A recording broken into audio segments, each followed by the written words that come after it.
To bring in Osama bin Javed as he joins us now from Islamabad. And Osama, these quadrilateral talks in Islamabad are focused on de-escalating this war. Can we realistically hope to achieve anything from them?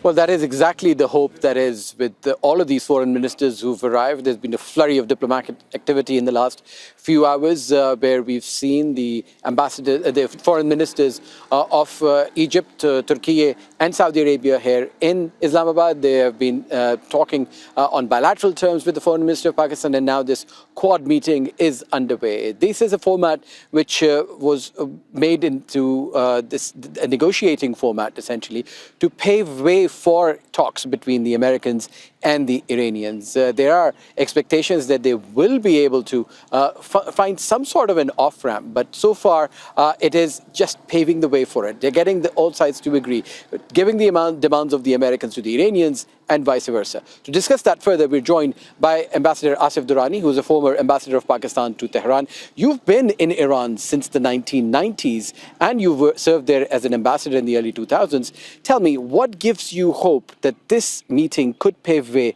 for some sort of an off-ramp? Well, whenever there's a political activity or diplomatic activity, there is always a hope. That's besides the point that in the previous two occasions, in June last year and in February this year, those hopes were dashed because they were having negotiations. But on both times, Israel attacked Iran, followed by the United States. This time, when you're talking about it, it's a full-fledged war. It was expected that it will end in a week or so, but it has not. It's now entering the fifth week. So, which is why I think the glimmer of hope, I would call, is through this mediation, done by Pakistan, but also joined by Turkey, Egypt, and now Saudi Arabia. So this is what I can say for the time being. But this is a different format. This is not the Organization of Islamic Countries. This is not the Arab League. This is not the GCC. It is essentially a new coalition, a bloc where the Pakistanis have been talking to the Indonesians, to the Malaysians, and everyone else in the region as well. So do you think that this bloc could have more progress when it comes to diplomacy than the usual tried and tested coalitions? The issue is that when you talk about these four countries, Pakistan is a direct neighbor of Iran, so is Turkey. And then Egypt has its involvement in the entire Middle East issue, including its relationship with Israel.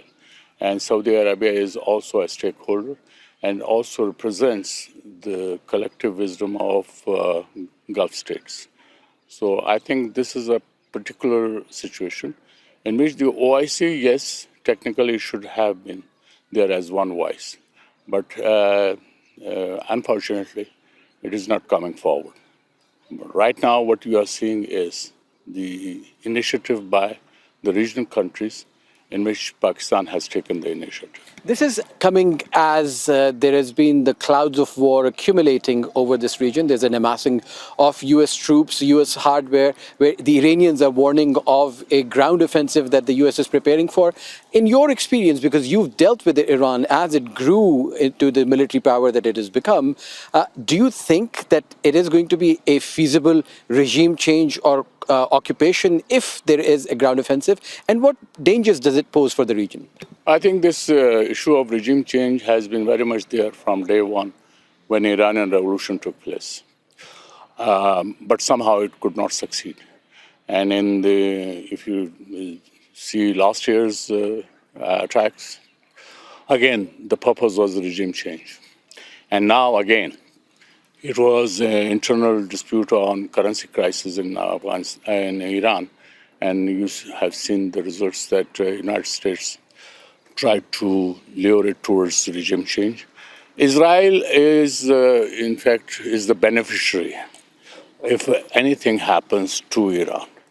And you have also seen that before this year's attacks, Israel had decimated almost Hamas, Hezbollah, and you have seen what happened in Syria. So in a way, Iran's proxies have been badly damaged.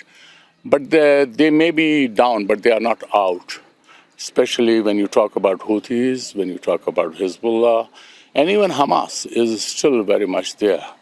So it would remain a threat to the Israelis, but at the same time, Iran has also emerged as a formidable military power. Asif Durrani, thank you very much for those insights.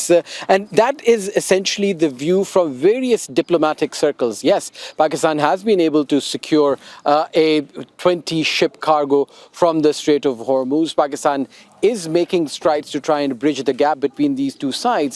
But again, as one diplomat told me, that they can only take the horse to the water. Whether it drinks it or not is up to them. Osama bin Javid, thank you very much indeed, live for us from Islamabad.